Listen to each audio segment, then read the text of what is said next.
नमस्कार, आप देख रहे हैं डेन न्यूज खबरें आप तक और मैं हूं आपके साथ अंजलि मिश्रा। डेन न्यूज में आप सभी दर्शकों का स्वागत है।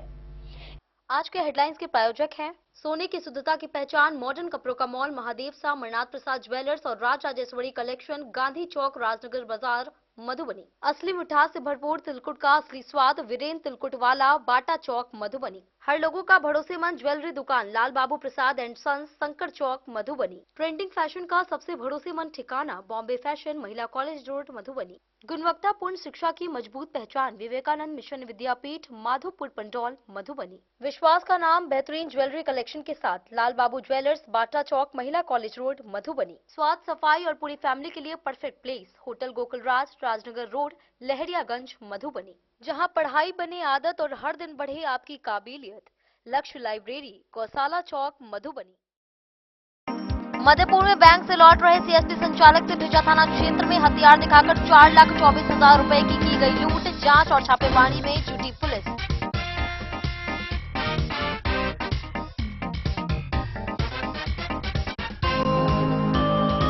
बिस्फी में ऑर्केस्ट्रा शो के दौरान पिस्टल लहराने और वीडियो वायरल मामले में युवक को किया गया गिरफ्तार। पुलिस ने आरोपी को भेजा न्यायिक हिरासत में।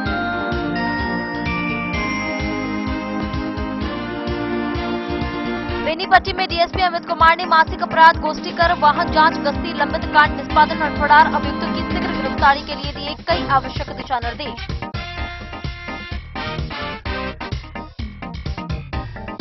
जयनगर में गणतंत्र दिवस तैयारी को लेकर एसडीओ दीपक कुमार की अध्यक्षता में हुई बैठक। झंडोत्तोलन का समय हुआ तय। यातायात नियंत्रण और साफ सफाई पर लिया गया निर्णय।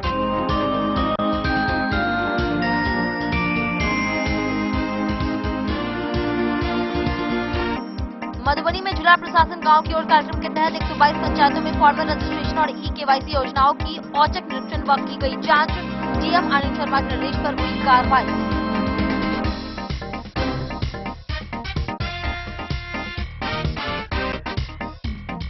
मधुबनी में सामाजिक सुरक्षा पेंशनधारियों के लिए जीवन प्रमाणीकरण किया गया अनिवार्य। समय पर हम सबसे पहले एग्री स्टैक पर जो फार्मर रजिस्ट्रेशन करते हम सब यूजर केना क्रिएट करबे। सबसे पहले एक छोटा सा ट्रेनिंग वीडियो सब बना रहा हूँ। एक बार फिर मधुपुर में कला संस्कृति मंत्री हरिशंकर प्रसाद ने स्वतंत्रता सेनानी से जुड़े नर्मदेश्वर स्थान के जीर्णोद्धार और धार्मिक स्थलों के विकास की पहल का दिया आश्वासन।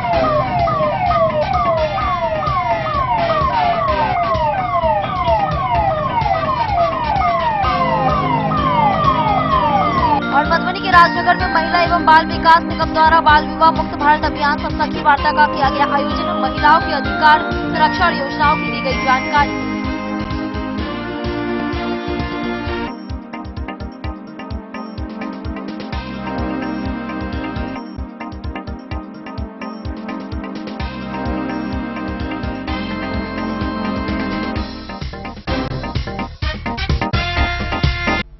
खबरें अब विस्तार से।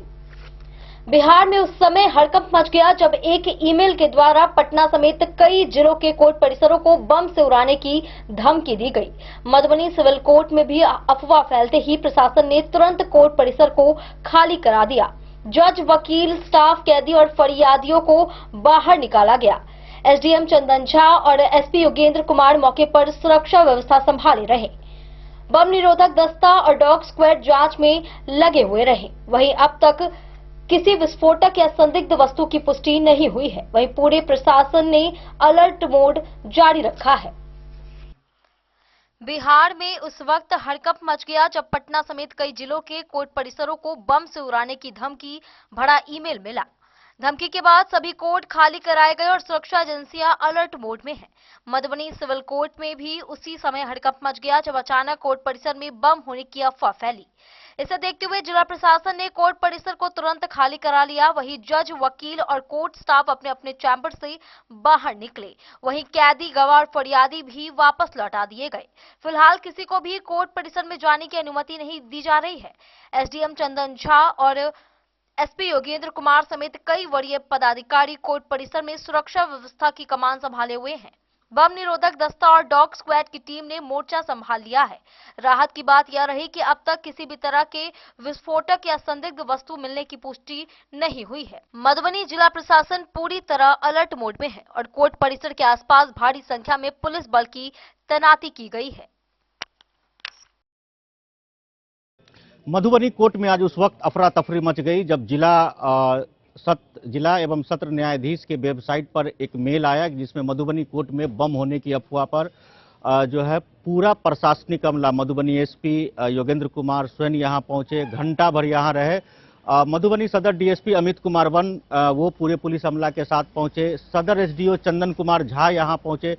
तमाम जो पुलिस पदाधिकारी के लोग हैं वो कोर्ट में पिछले 2 घंटे से कैंप कर रहे हैं। लगातार कोर्ट के चप्पे चप्पे को बम निरोधक दस्ता जो है डॉग स्क्वाड की मदद से तमाम जो पुलिसकर्मी है, जो भी जांच का उपकरण है उसको लेकर के मधुबनी पुलिस पूरे कोर्ट में, चाहे वो इस साइड का कोर्ट हो, जिला जज के तरफ का हो या एडीजे 1 2 3 4 5 6 का कोर्ट हो, और ये पूरा कोर्ट कैंपस को वकील को खाली कराया गया है। जो लोग आए थे मधुबनी कोर्ट में अपने केस की पैरवी के लिए, उन तमाम लोगों को पुलिस ने सुरक्षित और संयमित ढंग से उसको बाहर किया। और पुलिस का अमला जो है अभी पिछले 2 से ढाई घंटे से पूरे मधुबनी कोर्ट कैंपस को घेर के रखा है और जांच लगातार जारी है। पुलिस अधीक्षक योगेंद्र कुमार और सदर डीएसपी 1 अमित कुमार, नगर थाना अध्यक्ष मनोज कुमार, विधि व्यवस्था प्रभारी है सत्येंद्र कुमार, नीलमणि जी हैं यातायात प्रभारी, ये तमाम लोग चारों तरफ से मोर्चा संभाले हुए, और तमाम जो करीब 200-250 की संख्या में जो महिला और पुलिस बल के जवान हैं वो कोर्ट को चारों तरफ से घेर करके पूरा सर्च अभियान चल रहा है। ये सर्च अभियान कब तक चलेगा ये अभी कहा नहीं जा सकता है, लेकिन अभी तक पिछले 2-2.5 घंटे में जो मेल आया था उस मेल के अकॉर्डिंग जो मधुबनी पुलिस जांच कर रही है उसमें बम अब तक नहीं मिला है। Bureau report Madhubani. मधेपुर प्रखंड के भेजा थाना क्षेत्र के कोसी दियारा में दिन दहाड़े एक सीएसपी संचालक से 4,24,000 रुपए की लूट की घटना को अंजाम दिया गया। बताया गया कि बकुआ गांव निवासी 20 वर्षीय सीएसपी संचालक कर्म सिंह पंजाब नेशनल बैंक मधेपुर शाखा से रुपए लेकर बाइक से अपने सीएसपी केंद्र लौट रहे थे। इस दौरान सुंदरी गांव के पास हथियार बंद 2 अपराधियों ने सफेद अपाचे बाइक से आकर लूट को अंजाम दिया। सूचना पर पुलिस मौके पर पहुंचकर जांच में जुट गई है। भेजा थाना अंतर्गत कोसी दियारा क्षेत्र में दिन दहाड़े एक सीएसपी संचालक से 4,24,000 रुपए की लूट की घटना सामने आई है। यह घटना उस समय हुई जब सीएसपी संचालक पंजाब नेशनल बैंक की मधेपुर शाखा से रुपए निकालकर बाइक से बकुआ गांव स्थित अपने सीएसपी सेंटर जा रहे थे। बताया जा रहा है कि दोपहर करीब 2:35 पर सुंदरी गांव के समीप बांध से पूरब की ओर पहले से घात लगाए हथियारबंद अपराधियों ने इस वारदात को अंजाम दिया। घटना में शामिल 2 अपराधी सफेद रंग की अपाचे बाइक पर सवार थे। उन्होंने सीएसपी संचालक को हथियार दिखाकर रुपए से भरा बैग छीन लिया और मौके से फरार हो गए। घटना को लेकर बकुआ गांव निवासी बुलन देव के पुत्र एवं 20 वर्षीय सीएसपी संचालक कर्म सिंह ने भेजा थाने में प्राथमिकी दर्ज कराई है। घटना की सूचना मिलते ही भेजा थाना अध्यक्ष आदित्य कुमार पुलिस बल के साथ घटनास्थल पर पहुंचकर मामले की तहकीकात शुरू कर दी। थाना अध्यक्ष ने बताया कि मामले की गंभीरता को देखते हुए जिला से टेक्निकल सेल की टीम को बुलाकर जांच की जा रही है। साथ ही अपराधियों की पहचान एवं गिरफ्तारी के लिए संभावित ठिकानों पर लगातार छापेमारी की जा रही है। पुलिस का कहना है कि जल्द ही आरोपियों को गिरफ्तार कर लिया जाएगा। मैं करम सिंह देव, मैं सीएसपी चलाता हूं बकुआ में। मैं मधेपुर पंजाब नेशनल बैंक से 4,24,000 रुपये निकासी करके अपने घर आ रहे थे, तो रास्ते में सुंदरी के पास खेरू मियाँ बांस के कुछ दूरी के बाद 2 व्यक्ति अचानक से मेरे गाड़ी के सामने में अपना गाड़ी लेकर आया और गोली सटाकर मेरा पैसा छीन लिया, गाली गलौज और साथ में मारपीट भी किया। ये घटना 2:30 बजे के करीब हुई। बोले द न्यूज के लिए मधेपुर से अबू सलेम की रिपोर्ट। ऑर्केस्ट्रा शो के दौरान अवैध पिस्टल लहराने के मामले में बिस्वे पुलिस ने एक युवक को गिरफ्तार कर जेल भेज दिया है। गिरफ्तार युवक दरभंगा जिले के कमतौल थाना क्षेत्र के कोट पट्टी निवासी विनोद कुमार यादव का पुत्र कृष्ण कुमार है। घटना 23 अगस्त की रात जगवन पंचायत के माधोपुर गांव में आयोजित स्टेज शो की है, जहां भोजपुरी गाने पर नर्तकी के साथ युवक पिस्टल लहराता नजर आ रहा था। वीडियो वायरल होने पर जांच के बाद प्राथमिकी दर्ज कर कार्रवाई की गई। दरभंगा जिले के कमतौल थाना क्षेत्र अंतर्गत कोटपट्टी निवासी विनोद कुमार यादव के पुत्र कृष्ण कुमार को बिस्पी पुलिस ने गिरफ्तार कर गुरुवार को न्यायिक हिरासत में भेज दिया। बताया जा रहा है कि विगत 23 अगस्त की रात बिस्पी थाना क्षेत्र के जगवन पंचायत के माधोपुर गांव में आयोजित ऑर्केस्ट्रा शो के दौरान युवक द्वारा खुलेआम अवैध पिस्टल लहराने का मामला सामने आया था। ऑर्केस्ट्रा शो के दौरान भोजपुरी गाना बज रहा था, जिस पर स्टेज पर एक नर्तकी नृत्य कर रही थी। इसी दौरान आरोपी युवक प्रसन्न मुद्रा में भाव भंगिमा प्रदर्शित करते हुए अपने हाथ में लोहे का अवैध पिस्टल लहराता नजर आया। यह पूरा घटनाक्रम माधोपुर गांव स्थित बाढ़ राहत शिविर के बगल मोहन सहनी के घर के सामने आयोजित स्टेज शो प्रोग्राम के दौरान हुआ था। युवक द्वारा पिस्टल लहराने का वीडियो किसी व्यक्ति द्वारा मोबाइल में रिकॉर्ड कर लिया गया, जो बाद में सोशल मीडिया पर तेजी से वायरल हो गया। वायरल वीडियो के आधार पर बिस्पी पुलिस ने मामले की जांच शुरू की। वहीं जांच के क्रम में वीडियो में दिखाई दे रहे युवक की पहचान कृष्ण कुमार के रूप में की गई है। जांच उपरांत आरोप सही पाए जाने पर बिस्पी थाने में संबंधित धाराओं के तहत प्राथमिकी दर्ज की गई है। इस संबंध में पूछे जाने पर बिस्पी थानाध्यक्ष इंस्पेक्टर अविनाश कुमार ने बताया कि वीडियो में युवक द्वारा अवैध हथियार का प्रदर्शन स्पष्ट रूप से दिखाई दे रहा है। प्राथमिकी दर्ज होने के बाद आरोपी की गिरफ्तारी के लिए लगातार छापेमारी की जा रही थी। अंततः पुलिस ने उसे गिरफ्तार कर लिया और गुरुवार को न्यायिक हिरासत में भेज दिया। बिस्फी से सत्यनारायण यादव की रिपोर्ट। बेनीपट्टी अनुमंडल पुलिस पदाधिकारी कार्यालय प्रकोष्ठ में डीएसपी अमित कुमार की अध्यक्षता में मासिक अपराध गोष्ठी का आयोजन किया गया। बैठक में सभी एसएचओ व सर्किल इंस्पेक्टर शामिल हुए। डीएसपी ने अपराध नियंत्रण को लेकर चौक चौराहों पर सघन वाहन जांच, नियमित गश्ती, बैंक, एटीएम व पेट्रोल पंपों की निगरानी तथा सक्रिय बदमाशों पर नजर रखने के कई दिशा निर्देश दिए। लंबित कांडों के शीघ्र निष्पादन और समय पर आरोप पत्र दाखिल करने पर भी जोर दिया गया। बेनीपट्टी अनुमंडल पुलिस पदाधिकारी के कार्यालय प्रकोष्ठ में डीएसपी अमित कुमार ने सभी एसएचओ व सर्किल इंस्पेक्टर के साथ मासिक अपराध गोष्ठी की। बैठक में डीएसपी ने अपराध नियंत्रण के लिए हर चौक चौराहों पर सघन वाहन जांच चलाने, ससमय गश्ती दल को निकलवाने, बैंक, एटीएम व पेट्रोल पंप के नियमित निरीक्षण, क्षेत्र के सक्रिय बदमाशों पर नजर रखने के साथ साथ गंभीर मामलों में फरार चल रहे अभियुक्तों के शीघ्र गिरफ्तारी के लिए कई आवश्यक दिशा निर्देश दिए। डीएसपी अमित कुमार ने सभी एसएचओ को लंबित कांड के निष्पादन के दृष्टिकोण से रोजाना कांड के अनुसंधानकर्ता से प्रगति रिपोर्ट लेने का निर्देश दिया। डीएसपी ने साफ कहा कि नियमित समय पर कोर्ट में आरोप पत्र दाखिल हो, इसमें लापरवाही बिल्कुल सहन नहीं की जाएगी। केस पेंडिंग रहने पर जिम्मेदारी तय की जाएगी और कार्रवाई के लिए रिपोर्ट की जाएगी। इस दौरान डीएसपी ने लंबित एसआर कांड की बिंदुवार समीक्षा की। वहीं कई आवश्यक दिशा निर्देश दिए। इससे पूर्व डीएसपी ने गत माह में प्रतिवेदित थानावार कांड की जानकारी ली। वहीं बैठक में circle inspector Neeraj Verma, SHO सब पुलिस निरीक्षण शिव सरन शाह, बिस्पी के एसएचओ पुलिस निरीक्षक अविनाश कुमार, अड़ेर एसएचओ गौरव आनंद शंकर, खिरहर एसएचओ शुभम शर्मा सहित कई एसएचओ मौजूद रहे। बेनीपट्टी से विनोद कुमार की रिपोर्ट।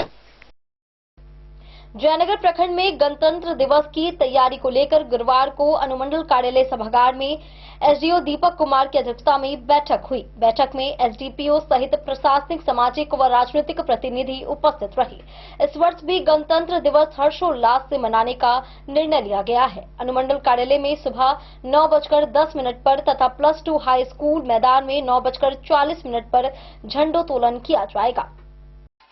आगामी गणतंत्र दिवस की तैयारी को लेकर गुरुवार को जयनगर अनुमंडल पदाधिकारी कार्यालय सभागार में एसडीओ दीपक कुमार की अध्यक्षता में प्रशासनिक अधिकारियों, सामाजिक व राजनीतिक एवं बुद्धिजीवियों के साथ एक बैठक आयोजित की गई।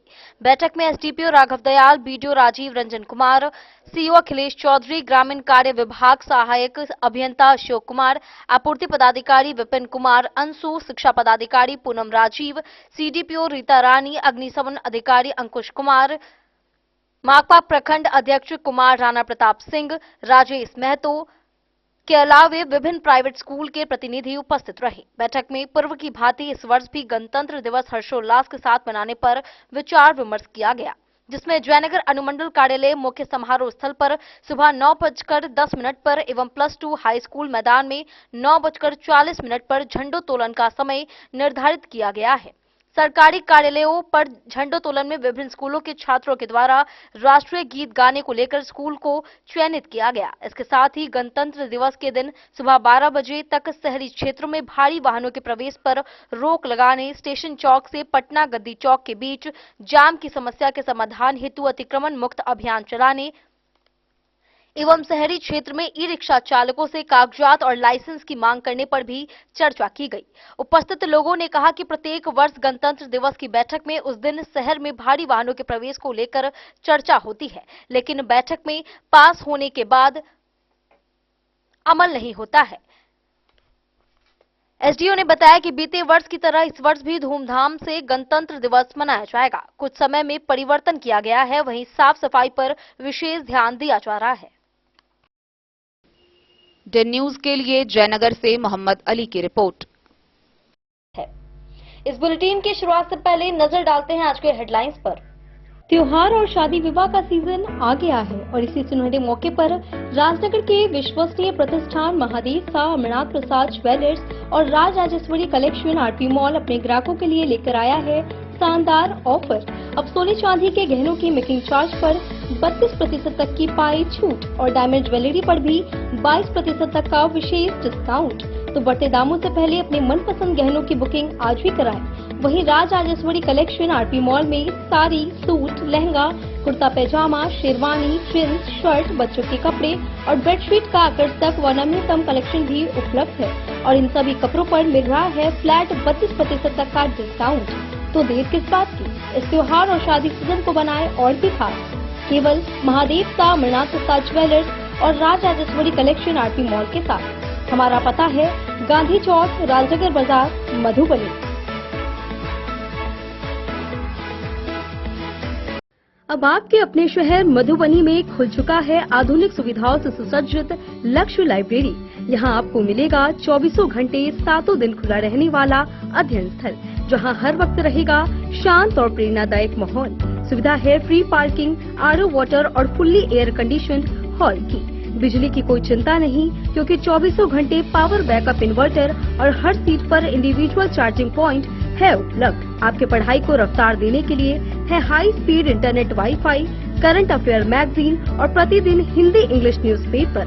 साथ ही लॉकर सुविधा, डिस्कशन पॉइंट और आरामदायक हैंडल वाली कुर्सियां भी उपलब्ध है। आपकी सुविधा के लिए यहाँ है कैफेटेरिया का उत्तम प्रबंध। तो इंतजार किस बात का, आज ही आइए और जुड़िए लक्ष्य लाइब्रेरी से। हमारा पता है गौशाला चौक, मोबाइल टावर के सामने, मधुबनी। लक्ष्य लाइब्रेरी, जहाँ पढ़ाई का हर लक्ष्य होगा पूरा। मधुबनी इस शादी सीजन सिर्फ हमारे साथ खरीदे और पाए 100% एक्सचेंज वैल्यू। आप सोने चांदी या हीरे के आभूषणों की तलाश में हैं, तो हमारे ज्वेलरी शॉप में मिलेंगे आपको हर तरह के आभूषण बेहद किफायती दामों पर। हर अवसर के लिए आभूषण आपके बजट में। लाल बाबू प्रसाद एंड सन्स, संकट चौक, बैंक ऑफ इंडिया के बगल में, मधुबनी। नए और शानदार स्टॉक के साथ अब हर रिश्ते को करे और भी सुंदर। लाल बाबू प्रसाद एंड सन्स, संकट चौक, बैंक ऑफ इंडिया के बगल में, मधुबनी। हमारे सभी गोल्ड ज्वेलरी शॉप पर HUID है मौजूद।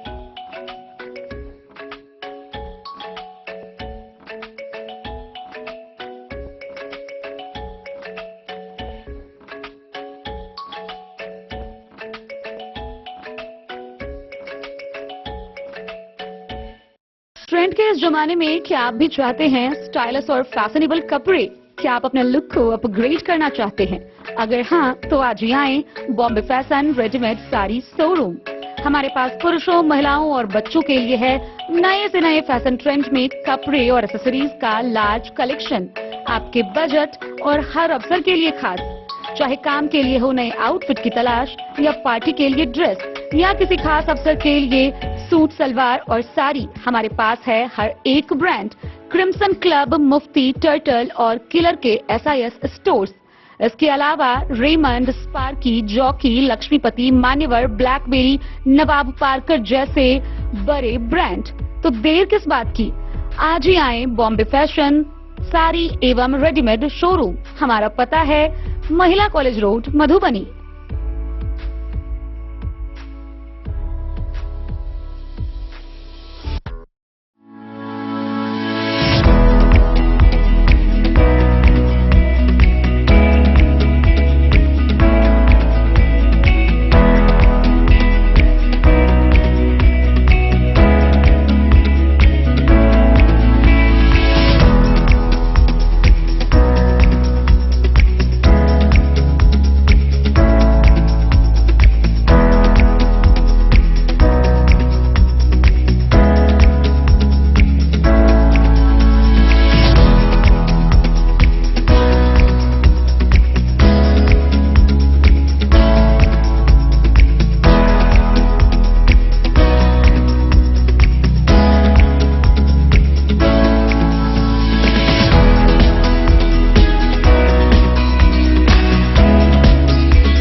लाल बाबू ज्वेलर। जिला पदाधिकारी आनंद शर्मा के निर्देश पर जिला प्रशासन गांव की ओर कार्यक्रम के तहत जिले की 122 पंचायतों में औचक जांच की गई।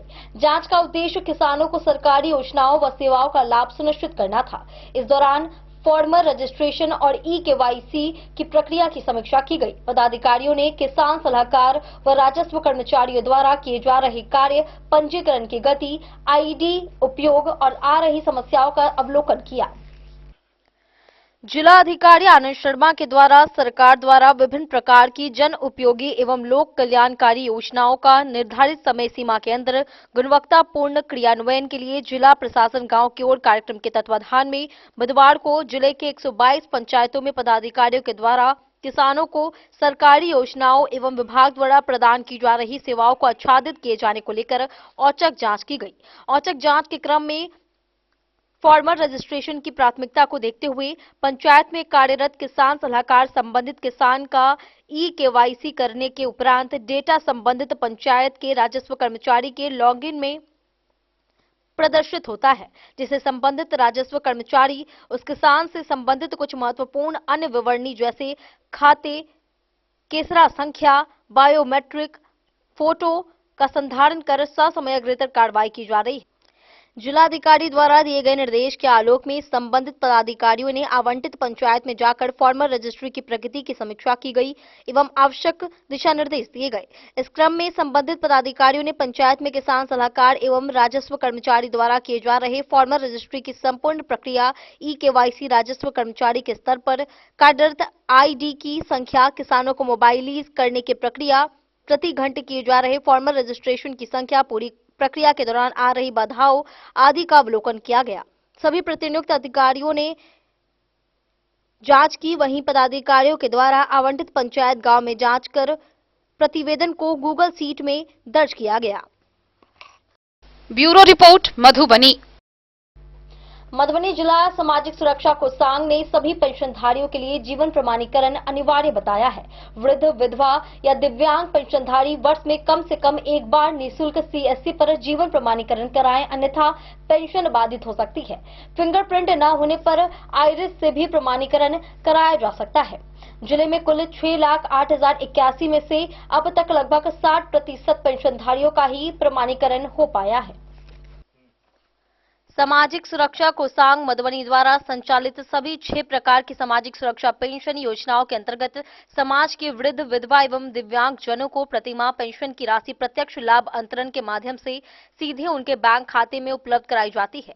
पेंशन की निरंतरता सुनिश्चित करने हेतु सभी पेंशनधारियों के लिए वर्ष में कम से कम एक बार जीवन प्रमाणीकरण कराना अनिवार्य है। सामाजिक सुरक्षा कोषांग द्वारा जानकारी दी गई कि सभी पेंशनधारी किसी भी कॉमन सर्विस सेंटर पर जाकर निःशुल्क जीवन प्रमाणीकरण करवा सकते हैं। निर्धारित अवधि में जीवन प्रमाणीकरण नहीं कराने की स्थिति में संबंधित पेंशनधारी की पेंशन अस्थायी रूप से बाधित हो सकती है। जीवन प्रमाणीकरण की प्रक्रिया को सरल एवं सुगम बनाने के उद्देश्य से विशेष व्यवस्था की गई है। जिन पेंशनधारियों का अंगूठा यानी फिंगरप्रिंट काम नहीं करता, वे आइरिस यानी आंखों की पुतली के माध्यम से भी अपना जीवन प्रमाणीकरण करवा सकते हैं। वहीं यदि आधार अपडेट नहीं होने के कारण जीवन प्रमाणीकरण में कठिनाई हो रही है, तो संबंधित पेंशनधारी निकटतम आधार केंद्र पर जाकर अपना आधार विवरण अद्यतन करवा ले, जिससे प्रमाणीकरण में किसी प्रकार की समस्या न हो। जिला अंतर्गत सामाजिक सुरक्षा कोषांग के आंकड़ों के अनुसार मधुबनी जिले में कुल 6,08,081 पेंशनधारियों का जीवन प्रमाणीकरण कॉमन सर्विस सेंटर के माध्यम से किया जाना है। हालांकि अब तक केवल 3,68,000 पेंशनधारियों का ही जीवन प्रमाणीकरण पूर्ण हो सका है। शेष पेंशनधारियों से अपील की जाती है कि वे शीघ्र ही जीवन प्रमाणीकरण की प्रक्रिया पूर्ण कराएं, ताकि उनकी पेंशन निर्बाध रूप से मिलती रहे। जिला प्रशासन एवं सामाजिक सुरक्षा कोषांग ने सभी पेंशनधारियों से आग्रह किया है कि वे इस सूचना को गंभीरता से लें और निकटतम सीएससी पर जाकर अविलंब जीवन प्रमाणीकरण कराएं, ताकि किसी भी प्रकार की असुविधा से बचा जा सके। Bureau report Madhubani. मधवापुर प्रखंड में कला संस्कृति मंत्री अरुण शंकर प्रसाद ने कहा कि ब्रिटिश शासनकाल में स्वतंत्रता सेनानियों का आश्रय स्थल रहे नर्मदेवेश्वर स्थान के जीर्णोद्धार की पहल की जाएगी। वे गुरुवार को पंचेश्वर नाथ मंदिर परिसर में लोगों को संबोधित कर रहे थे। इस अवसर पर चैंबर ऑफ कॉमर्स अध्यक्ष चेतन कुमार रश्मि ने नर्मदेवेश्वर स्थान श्री राम जानकी परिक्रमा पथ व मंदिरों के विकास को लेकर ज्ञापन सौंपा। ब्रिटिश शासनकाल में स्वतंत्रता सेनानियों का आश्रय स्थल रहा नर्मदेवेश्वर स्थान के जीर्णोद्धार कराने की पहल की जाने के बाद मधवापुर में कला संस्कृति मंत्री अरुण शंकर प्रसाद ने कही है। वे गुरुवार को मधवापुर के पंचेश्वर नाथ मंदिर परिसर में वहां के लोगों को संबोधित कर रहे थे। चैंबर ऑफ कॉमर्स के अध्यक्ष चेतन कुमार रश्मि ने नर्मदेवेश्वर स्थान श्री राम जानकी परिक्रमा पथ और इससे जुड़े मंदिरों के विकास के लिए मंत्री को ज्ञापन सौंपा। उन्होंने मंत्री के साथ सांसद डॉक्टर अशोक कुमार यादव और विधान पार्षद घनश्याम ठाकुर को पाक दुपट्टा से सम्मानित किया। देवानंद मिश्र सुमन, शिव कुमार साहू, अजय भगत, बेचन शाह, कामाख्या नारायण ठाकुर समेत दर्जनों लोग इस मौके पर मौजूद रहे। का दर्जा मिला आपको। मधवापुर और हरलाखी वासियों को विशेष अपेक्षा है, उनके इलाके के लोग मंत्री हुए हैं। क्या अपेक्षाएं यहाँ के लोगों की पूरी होगी?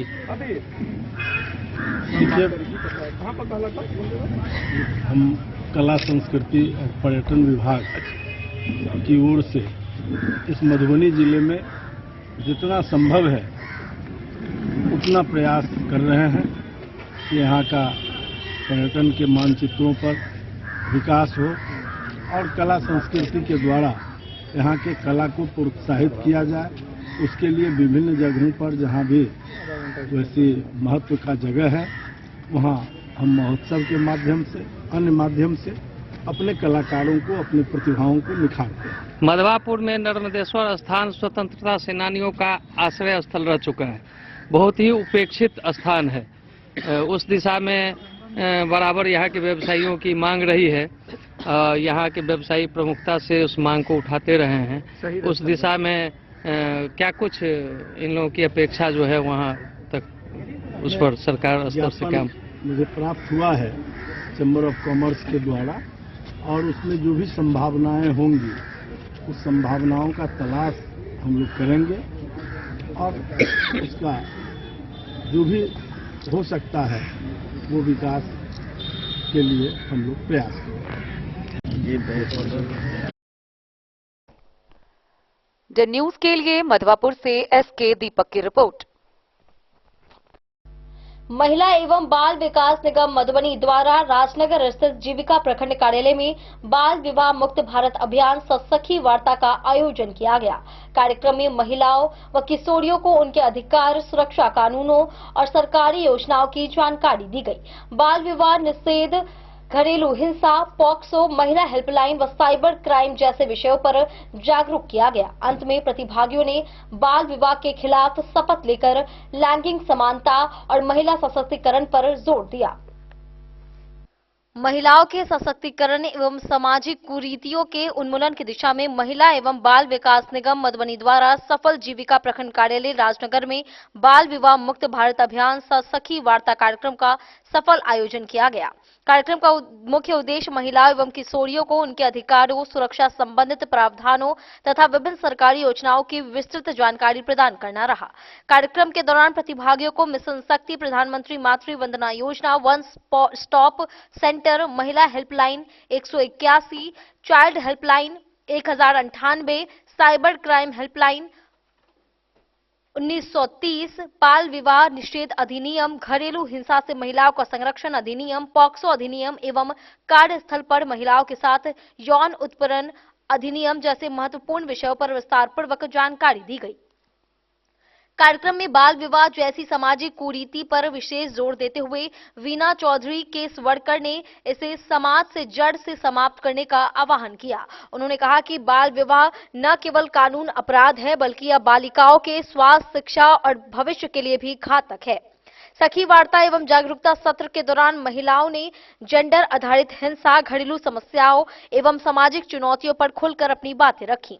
महिला सशक्तिकरण कार्यालय के शिवराम मेहरा लैंगिक विशेषज्ञ ने महिलाओं की समस्याओं का समाधान करते हुए बताया कि सरकार महिलाओं की सुरक्षा, सम्मान और स्वावलंबन के लिए पूर्णतः प्रतिबद्ध है। उन्होंने यह भी बताया कि महिलाएं विभिन्न सरकारी योजनाओं का लाभ उठाकर किस प्रकार आत्मनिर्भर बन सकती हैं। कार्यक्रम में प्रखंड परियोजना कोऑर्डिनेटर एवं सफल CLF की सक्रिय उपस्थिति रही। कार्यक्रम के अंत में सभी प्रतिभागियों ने बाल विवाह के विरुद्ध शपथ ली तथा समाज में लैंगिक समानता, महिला सम्मान एवं सुरक्षा को बढ़ावा देने की सामूहिक अपील की गई। Bureau report, Madhubani. इस बुलेटिन की शुरुआत से पहले नजर डालते हैं आज के हेडलाइंस पर। वीरेंद्र तिलकुटवाला, जहां पाएंगे गया के मशहूर कारीगर द्वारा तिलकुट, मुरब्बा, खजूर, अमोट, रुमाली लच्छा, घी लच्छा, गजक, गुड़ मेवा, चीनी मेवा। यही नहीं, लट्ठा बादाम, बादाम पापड़ी, खोया तिलकुट, गुलाब रेवड़ी, तिलकुट स्पेशल, तिलकुट जनरल, तिलकतरी, खुला तिल भी यहाँ उपलब्ध है। स्वाद ऐसा जो एक बार जुबान से लग जाए तो आप भूल न पाए। हम रखते हैं आपकी सेहत का ख्याल, इसलिए पूरी सफाई व स्वच्छता के साथ यहाँ आपका मनपसंद तिलकुट तैयार किया जाता है। एक बार अवश्य पधारें वीरेंद्र तिलकुट वाला, बाटा चौक, बाटा शोरूम के सामने, मधुबनी। गोकुल राज।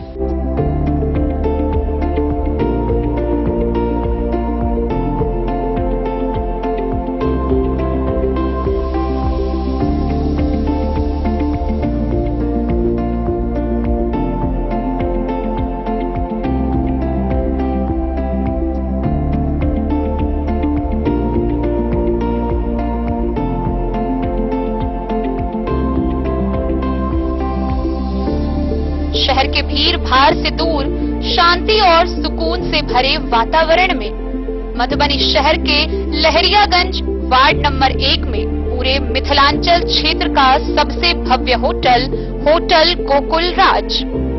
4 मंजिला इमारत की इस होटल में है 4 बड़े बड़े बैंकेट हॉल, रिंग सेरेमनी, शादी, मीटिंग या पार्टी, हर एक आयोजन के लिए अलग से हॉल की व्यवस्था, रेस्टोरेंट की व्यवस्था जहां एक से बढ़कर एक लजीज व्यंजनों का मिलेगा संगम, और रहने का उचित प्रबंध, suite room, AC room, non AC room से सुसज्जित होटल जहां लिफ्ट की भी है व्यवस्था, पार्किंग का पूरा इंतजाम। तो आइए और जिंदगी में खुशियों से भरी यादें शामिल करिए। होटल गोकुल राज मधुबनी में आप लोगों का स्वागत है। होटल गोकुल राज, लहरियागंज वार्ड नंबर 1, मधुबनी। आनंद मिशन विद्यापीठ शिक्षा के क्षेत्र में एक नया आयाम अब छोटे बच्चों के लिए भी आधुनिक सुविधाओं के साथ उपलब्ध। विवेकानंद मिशन विद्यापीठ जूनियर, जहां क्लास प्री नर्सरी से 5th स्टैंडर्ड तक के बच्चों का एडमिशन प्रारंभ है। अगर आप भी चाहते हैं अपने बच्चों का शिक्षा के क्षेत्र में बेहतर विकास, तो विवेकानंद मिशन विद्यापीठ जूनियर है आपके लिए तैयार। 2.5 से 10 वर्षों के बच्चों के लिए आपको मिलेगा आधुनिक सुविधाओं के साथ एक बेहतर शिक्षा का माहौल। CBSE बेस्ड करिकुलम सिलेबस के साथ साथ स्टूडेंट्स होंगे art and craft, game and sports और कल्चरल एक्टिविटीज में अव्वल। इंग्लिश मीडियम के माहौल के बीच स्टूडेंट्स बनेंगे स्मार्ट, जहां किताबी ज्ञान के साथ साथ हर क्षेत्र में स्टूडेंट्स होंगे अवेयर। हॉबीज और इंटरेस्ट को मिलेगी प्राथमिकता। तो आइए और अपने बच्चों के बेहतर भविष्य के लिए आज ही नामांकन करवाइए। विवेकानंद मिशन विद्यापीठ जूनियर। हमारा पता है सिरहुत कॉलोनी, नगर परिषद में। मधुबनी जिले में शिक्षा के क्षेत्र में ऐतिहासिक पहल के तहत सत्र 2026 से 27 से 2 केंद्रीय विद्यालयों की शुरुआत होने जा रही है। जिला शिक्षा पदाधिकारी के अनुसार वाटसन +2 उच्च विद्यालय मधुबनी एवं केजरीवाल उच्च विद्यालय झंझारपुर परिसर में नामांकन शुरू होगा। अब छात्रों को बाहर जिलों में नहीं जाना पड़ेगा। इससे उच्च गुणवत्ता की शिक्षा, अनुशासित माहौल और प्रतियोगी परीक्षाओं की बेहतर तैयारी का अवसर स्थानीय स्तर पर प्राप्त हो सकेगा। मधुबनी शहर एवं जिले के शिक्षा क्षेत्र में एक ऐतिहासिक कदम उठाया गया है। अब मधुबनी जिला में दो केंद्रीय विद्यालयों में पढ़ाई सत्र 2026 से 27 से प्रारंभ होने जा रही है।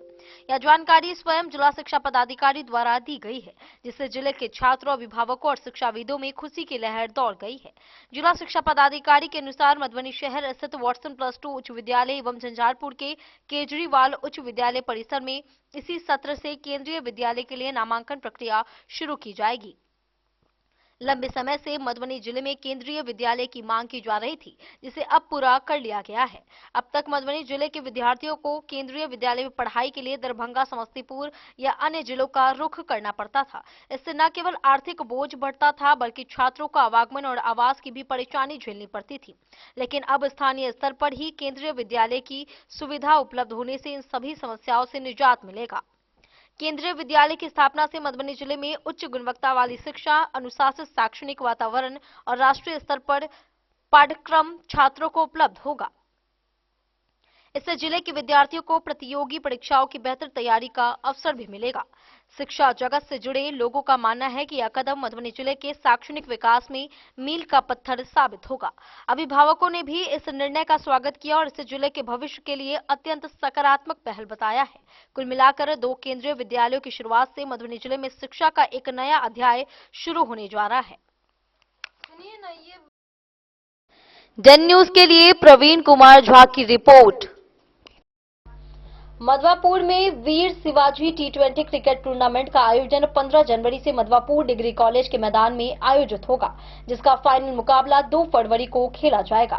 टूर्नामेंट में राजस्थान, उत्तर प्रदेश, नेपाल समेत बिहार के विभिन्न जिलों की कुल 16 टीमें हिस्सा लेंगी। यह जानकारी प्रवक्ता निखिल मिश्रा ने दी। उन्होंने बताया कि ग्रामीण खिलाड़ियों की प्रतिभा को निखारना आयोजन की प्राथमिकता है। उद्घाटन के लिए उप मुख्यमंत्री सहित कई मंत्रियों को आमंत्रण भेजा गया है।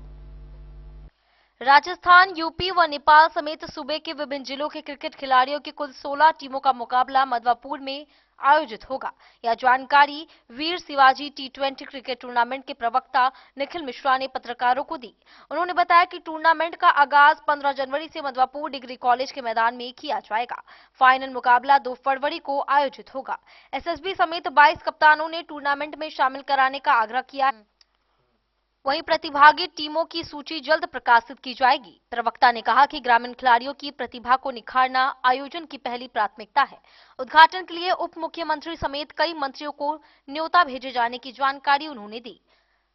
संयोजक अमरेंद्र मिश्र, गणेश साह, उपाध्यक्ष मोहम्मद अतीत बुल, कोषाध्यक्ष मोती समेत आयोजन समिति के कई लोग इस मौके पर मौजूद थे। बेटी बेटी का संबंध है, वो लोग भी आवे और क्रिकेट का आनंद उठावे। और क्रिकेट में सबसे बड़ी बात होती है कि बच्चों का स्नेह, बच्चों का प्यार। हम लोग वही चाहते हैं कि बच्चों का स्नेह रहे। और ग्रामीण क्षेत्र से कुछ टीमें हम ग्रामीण क्षेत्रों से लिए हैं कि ग्रामीण क्षेत्र की बच्चा भी खेले और आगे उस खेल के मैदान में आगे भी बढ़े, ताकि हम लोग का ये आवश्यकता है। लोगों के दिल में ये भ्रम था कि वीर शिवाजी क्रिकेट टूर्नामेंट नहीं होने जा रहा है। उस भ्रम को हम लोग तोड़ने जा रहे हैं। ये लोग एक गलत भ्रम नहीं पालें। वीर शिवाजी क्रिकेट टूर्नामेंट जिस तरह से आयोजन होते आ रहा है, इस वर्ष भी भव्यता के साथ हो रहा है, ये हम आपको जानकारी दे रहे हैं। और रह गई कि वीर शिवाजी क्रिकेट टूर्नामेंट का जितना भी व्यवस्था है, या प्रशासनिक हो या आयोजन के लिए दृष्टिकोण से जो भी बेहतर होगा, वो बेहतर से बेहतर हम लोग आयोजन समिति करते आ रहे हैं। और आगे आए हुए सभी पत्रकार बंधु, हमारे कमेटी के सारे सदस्य, जैसा कि हर साल की भांति इस साल भी वीर शिवाजी क्रिकेट टूर्नामेंट सीजन 9 दिनांक 15 जनवरी से शुरुआत होगी और समापन 2 फरवरी 2026 को समापन होगी। विशेष जानकारी हमारे मीडिया प्रभारी देंगे। सभी सम्मानित मीडिया बंधु जो आप आए हैं इस कवरेज को करने के लिए, उन सभी लोगों का सहृदय धन्यवाद। वीर शिवाजी T20 क्रिकेट टूर्नामेंट आयोजन समिति की ओर से। और आज जिस परिप्रेक्ष्य में यह प्रेस कॉन्फ्रेंस रखी गई है। इस वर्ष का जो आयोजन हम लोगों का होने जा रहा है Veer Shivaji T20 cricket tournament season 9, इसको लेकर के आज सारी जानकारियां आप लोगों को यहाँ प्रेस कॉन्फ्रेंस में दी जा रही हैं। तो इस बार का जो आयोजन है हम लोगों का वो 15 जनवरी 2026 से आरंभ किया जाएगा और इसकी समाप्ति जो है 2 फरवरी 2026 को की जाएगी। इस बीच में 16 टीमें, जिस तरह से हम लोगों का पहले से यह परिपाटी चलती आ रही है कि हम लोग 16 टीमों के साथ आयोजन करते हैं, तो 16 टीमें अंतिम रूप से खेलेंगी इस टूर्नामेंट में और 15 से हम लोगों का लीग मैच का सिलसिला शुरू होगा जो 22 तक जाएगा। उसके बाद चूंकि इस बीच में सरस्वती पूजा का भी कार्यक्रम है और साथ ही साथ हमारा जो राष्ट्रीय पर्व है गणतंत्र दिवस, उसका भी, तो इन सब चीजों को ध्यान में रखते हुए हम लोग 15 से 22 तक लीग मैच कराएंगे। उसके बाद क्वार्टर फाइनल का दौर शुरू होगा और क्वार्टर फाइनल 25, 27, 28, 29 को होगा। उसके बाद 30, 31 को सेमीफाइनल कराए जाएंगे और 1 और 2 दिन हम लोगों ने रखा है। अब 2 तारीख को फाइनल करने का अभी विचार बन रहा है। हालांकि चूंकि जिस तरह से आप लोग जानते हैं कि क्रिकेट है और मौसम की भी बेरुखी रहती है, तो उस लिहाज से इन दोनों तिथियों में से कोई भी एक संभावित तिथि को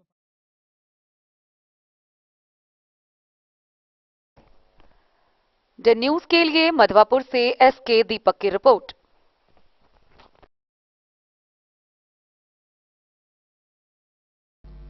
जिला फुटबॉल एसोसिएशन के तत्वाधान में चल रही जिला फुटबॉल लीग के 5वें दिन 3 मुकाबले खेले गए।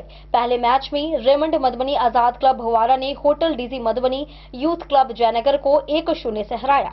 दूसरा match Cripps hospital Madhubani, JBSC Barhi और SR Madhubani young club Babu Barhi के बीच आयोजित हुआ, जिसमें बरही ने 3-0 से जीत दर्ज की। तीसरा मैच शिव शक्ति हीरो मधुबनी और अमित मोबाइल मधुबनी KFC कपिलेश्वर के बीच 1-1 की बराबरी पर समाप्त हुआ। जिला फुटबॉल एसोसिएशन के तत्वाधान में चल रही जिला फुटबॉल लीग प्रतियोगिता के 5वें दिन का पहला match Raymond Madhubani Azad club Bhawara और hotel DG Madhubani youth club Jaynagar के बीच खेला गया। इसमें मैच के 15वें मिनट में भवारा के जर्सी नंबर 9 ने 1 गोल करके अपनी टीम को बढ़त दिला दी। मध्यांतर के बाद कोई भी टीम गोल नहीं कर सकी। इस प्रकार रेमंड मधुबनी आजाद क्लब भवारा ने इस मैच को 1 गोल से जीत लिया। दूसरा match Cripps hospital Madhubani, JBSC Barhi और SR Madhubani young club Babu Barhi के बीच खेला गया। मैच के 11वें मिनट में बरही के जर्सी नंबर 16 ने एक शानदार गोल करके 1 गोल की बढ़त बना ली। फिर मध्यांतर के बाद दोनों टीम एक दूसरे पर आक्रमण करती रही। फिर मैच के अगले मिनटों में बरही के जर्सी नंबर 11 ने अपना और टीम का दूसरा गोल किया। तुरंत बाद जर्सी नंबर 16 ने एक और गोल दागते हुए बढ़त को 3-0 कर दिया। तीसरा मैच शिव शक्ति हीरो मधुबनी और अमित मोबाइल मधुबनी KFC कपिलेश्वर के बीच खेला गया। मैच के निर्धारित समय में रामपट्टी के जर्सी नंबर 16 ने एक मैदानी गोल कर अपनी टीम को बढ़त दिलाई, जो मध्यांतर तक बनी रही। मध्यांतर के बाद मुकाबला काफी रोमांचक रहा। मैच के अंतिम समय में कपिलेश्वर के जर्सी नंबर 8 ने एक सुंदर गोल कर मैच को बराबरी पर ला दिया। मैच के निर्णायक बिहार रेफरी सुनील कुमार प्रसाद, शंभू पंजियार, सुरेश कुमार राम एवं राकेश कुमार विक्की थे। कल का पहला match pole star Madhubani town club Jaynagar और विजय ट्रेडर्स मधुबनी BFC कैथाई के बीच खेला जाएगा। दूसरा match Mithilanchal sports foundation Madhubani youngs और संदीप यूनिवर्सिटी सिजौल BAC कुआर छपड़ारी के बीच आयोजित होगा। जबकि तीसरा मैच महादेव शाह मनाथ प्रसाद ज्वेलर्स राजनगर SFC सिमरी और महारानी होंडा के FC सुक्की के बीच खेला जाएगा। डन न्यूज के लिए प्रवीण कुमार झा की रिपोर्ट। मधुबनी शहर और मिथिलांचल की परंपरा का प्रतीक वीरेंद्र तिलकुटवाला अपनी विशिष्ट पहचान बनाए हुए हैं। पाटा चौक स्थित उनकी दुकान पर विशेषकर मकर संक्रांति पर लोगों की भारी भीड़ रहती है। वे शुद्ध तिल, चीनी और गुड़ से तिलकुट, तिलकुट मुरब्बा, तिलकुट गोला समेत अन्य सामग्री बनाते हैं। उनका तिलकुट स्वादिष्ट होने के साथ साथ स्वास्थ्यवर्धक भी होता है। वर्षों के अनुभव और मेहनत से तैयार यह परंपरागत व्यवसाय मधुबनी वासियों की पहली पसंद बना हुआ है। मधुबनी शहर की पहचान और मिथिलांचल की परंपरा का जीवंत प्रतीक वीरेंद्र तिलकुटवाला वर्षों से अपनी विशिष्ट पहचान बनाए हुए है। यह प्रतिष्ठान न केवल मधुबनी शहर का सबसे पुराना तिलकुट प्रतिष्ठान माना जाता है, बल्कि गुणवत्ता, शुद्धता और विश्वास का भी पर्याय है। बाटा चौक स्थित वीरेंद्र तिलकुटवाले की दुकान पर वर्षों से लोगों की भीड़ उमड़ती रही है। विशेषकर मकर संक्रांति के पावन अवसर पर मिथिलांचल में तिल को अत्यंत पवित्र माना जाता है और मकर संक्रांति पर तिलकुट का विशेष धार्मिक एवं सांस्कृतिक महत्व है। इसी परंपरा को संजोए रखते हुए वीरेंद्र तिलकुटवाला अपने ग्राहकों को शुद्ध एवं स्वादिष्ट तिल से बने विभिन्न प्रकार के तिलकुट उपलब्ध कराते हैं। यहाँ मिथिलांचल का प्रसिद्ध तिलकुट मुरब्बा, तिलकुट गोला, चीनी का तिलकुट एवं गुड़ का तिलकुट विशेष रूप से उपलब्ध है। वीरेंद्र तिलकुटवाला स्वयं वर्षों से इस परंपरागत व्यवसाय से जुड़े हुए हैं और उनके अनुभव व मेहनत का स्वाद हर तिलकुट में स्पष्ट रूप से झलकता है। शुद्ध तिल, उच्च गुणवत्ता वाली चीनी और देशी गुड़ से तैयार किए गए तिलकुट न केवल स्वाद में उत्कृष्ट होते हैं, बल्कि स्वास्थ्य की दृष्टि से भी लाभकारी माने जाते हैं। मकर संक्रांति के अवसर पर जब पूरा मिथिलांचल तिल और तिलकुट की खुशबू से महक उठता है, तब मधुबनी वासियों की पहली पसंद वीरेंद्र तिलकुटवाला ही बनता है। स्वाद, परंपरा और विश्वास का संगम देखना हो तो मधुबनी शहर के बाटा चौक स्थित वीरेंद्र तिलकुटवाला अवश्य जाएं।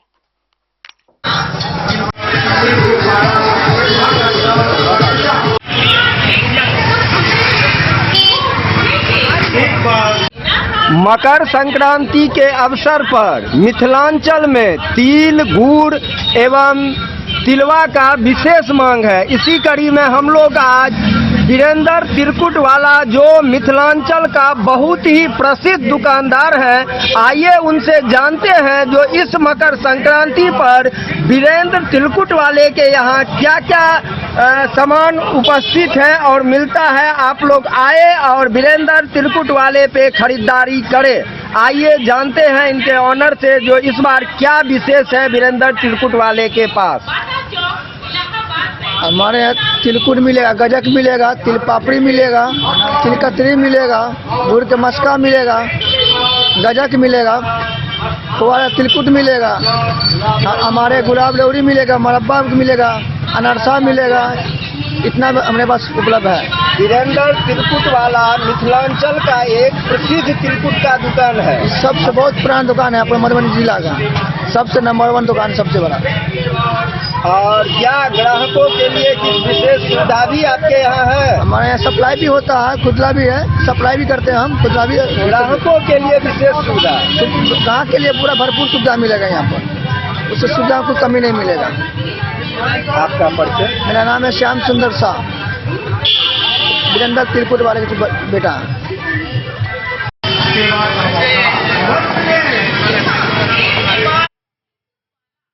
डेन न्यूज के लिए प्रवीण कुमार झा की रिपोर्ट। आज के इस बुलेटिन में फिलहाल इतना ही। कल फिर हाजिर होंगे नई खबरों के साथ। तब तक दीजिए पूरी टीम को इजाजत और मधुबनी के हर छोटे बड़े खबरों को देखने के लिए देखते रहिए डेन न्यूज खबरें आप तक। नमस्कार।